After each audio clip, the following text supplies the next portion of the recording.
हरे कृष्णा। माघ महीने की अमावस्या को मौनी अमावस्या कहा जाता है। इस तिथि को स्नान और दान का विशेष महत्व माना गया है। मौनी अमावस्या पर भगवान विष्णु की पूजा का विधान है।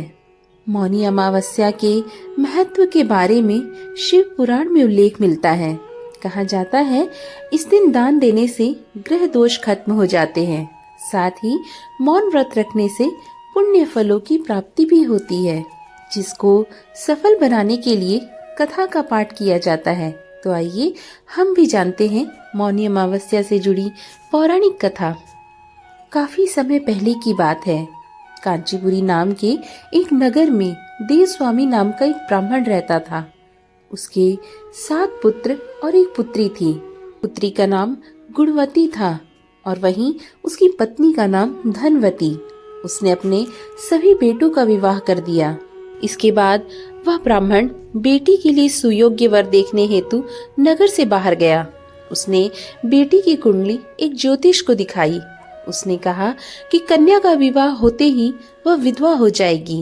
यह बात सुनकर देव स्वामी दुखी हो गए। तब ज्योतिषी ने उसे एक उपाय बताया। कहा कि सिंहल द्वीप में सोमा नाम का एक धोबीन है। वह घर आकर पूजा करे तो कुंडली का ये दोष दूर हो जाएगा।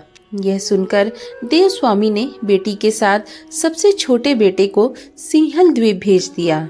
दोनों समुद्र के किनारे पहुंचकर उसे पार करने का उपाय खोजने लगे।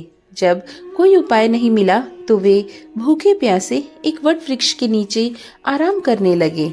उस पेड़ पर गिद्ध का परिवार रहता था। गिद्ध के बच्चों ने दिन भर इन दोनों को भूखे प्यासे देखा तो वे भी दुखी हो गए। जब गिद्ध के बच्चों को उसकी माँ ने खाना दिया तो बच्चों ने खाना नहीं खाया और उन भाई बहन के बारे में बताने लगे। उनकी बातें सुनकर गिद्धों की माँ को दया आ गई। उसने पेड़ के नीचे बैठे भाई बहन को भी भोजन दिया और कहा कि वह उनकी समस्या का समाधान कर देगी। यह सुनकर दोनों ने भोजन ग्रहण किया।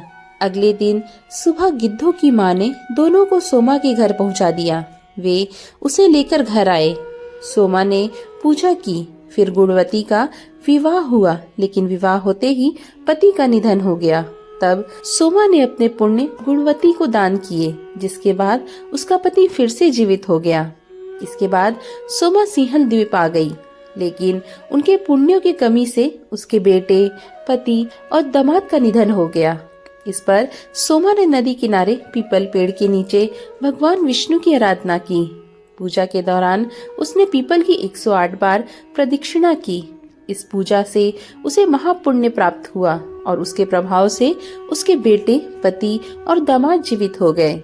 उसका घर धन धान्य से भर गया। मान्यता है कि तभी से मौनी अमावस्या के दिन पीपल के वृक्ष तथा भगवान विष्णु की पूजा की जाने लगी। आशा करती हूँ आज की ये कथा आपको जरूर पसंद आई होगी। ऐसे ही सुंदर कथाओं का निरंतर श्रवण करने के लिए चैनल को सब्सक्राइब करना बिल्कुल भी ना भूलें। हम मिलेंगे ऐसे ही सुंदर कथाओं के साथ। तब तक के लिए राधे राधे।